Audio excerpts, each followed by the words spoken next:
दिखावे का फल। नमिता तैयार होकर अपनी किटी पार्टी के लिए घर से निकल रही है।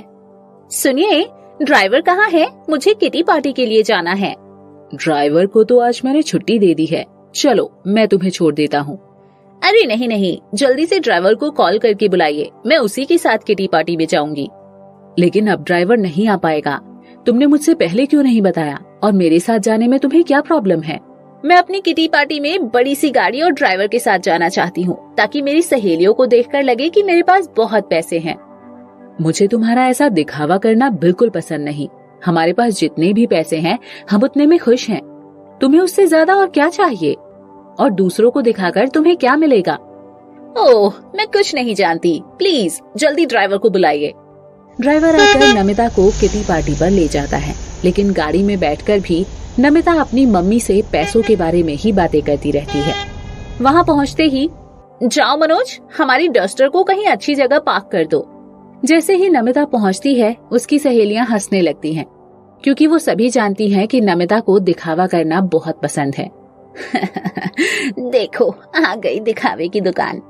सभी और ज्यादा हंसने लगती हैं। मेरे आते ही किटी पार्टी में रौनक आ गई लगता है। हाँ, बिल्कुल सही कहा तुमने, तुम्हारे बिना किटी पार्टी में मजा ही नहीं आता। अच्छा, तुम्हारी बहन की शादी होने वाली थी ना, उसके लिए लहंगे कहाँ से ले रही हो? ओह, तुम्हें क्या लगता है, अब तुम अपनी बहन के लिए कोई छोटी मोटी दुकान से लहंगा तो लोगी नहीं, बहुत महंगा ही लोगी, इतना तो हमें पता है।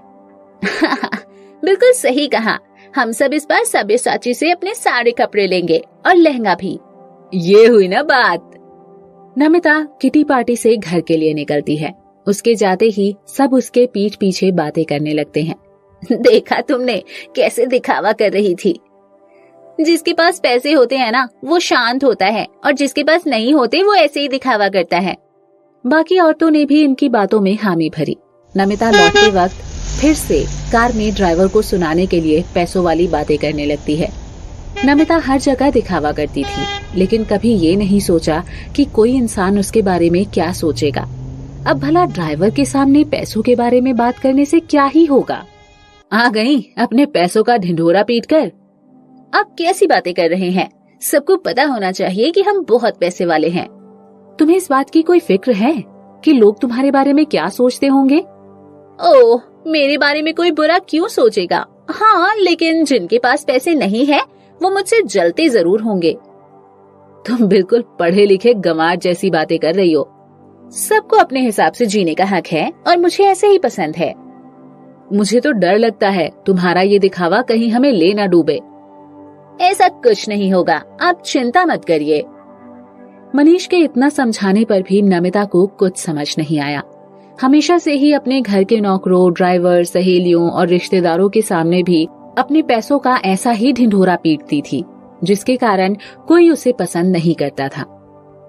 मुझे थोड़े पैसों की जरूरत है, अभी शेखर चाचा की बेटी की शादी होने वाली है, मैं अपने लिए गहने लेना चाहती हूँ। तुम्हारे पास इतने तो गहने हैं, कुछ भी पहन लो। ये तुम्हारे सगे चाचा भी नहीं है, और अभी सोना लेने लायक मेरे पास पैसे नहीं है। अरे, सोना लेगा भी कौन, मैं आर्टिफिशियल ज्वेलरी लूंगी, लेकिन सबको बताऊंगी कि मेरे गहने सोने के हैं। अगर तुम्हारी ऐसी हरकत रही ना, तो मैं तुम्हें शादी में जाने ही नहीं दूंगा। अच्छा बाबा, ठीक है, लेकिन गहने तो मुझे लेने पड़ेंगे, आखिर शादी में जो जा रही हूँ। मनीष उसे पैसे दे देता है और शादी में जाकर सबको बताती है कि उसके सारे गहने सोने के हैं। नमिता के गहनों को देखकर उसके ड्राइवर के मन में लालच आ जाता है। वो सोचता है कि उनकी बेटी को किडनैप करके फिरौती में बहुत सारे पैसे मांगने चाहिए। अगर पकड़े नहीं गए तो बहुत फायदा होगा। ड्राइवर अपने कुछ दोस्तों को लेकर प्लान बनाता है। खुद तो नमिता और मनीष को शादी में लेकर जाता है, ताकि किसी को उस पर शक ना हो, और उनके दोस्त रिया को किडनैप कर लेते हैं। ट्यूशन से लौट रही रिया को किडनैपर्स अपने साथ ले जाते हैं। मनीषा और नमिता घर लौटते हैं। रिया बेटी, कहाँ हो? तुमने खाना भी नहीं खाया। रिया घर पर कहीं भी नहीं है। कहाँ गई? कुछ बताया था उसने तुम्हें?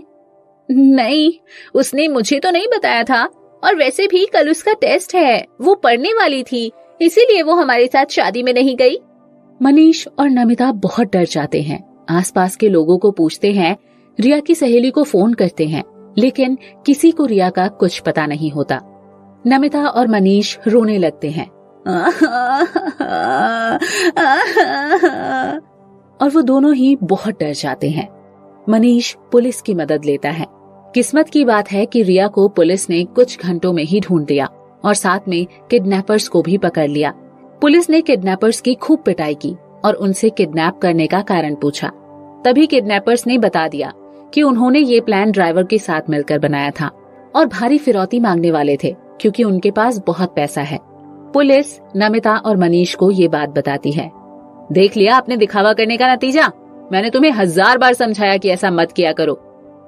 नमिता उस दिन से कान पकड़ती है कि वो कभी दिखावा नहीं करेगी।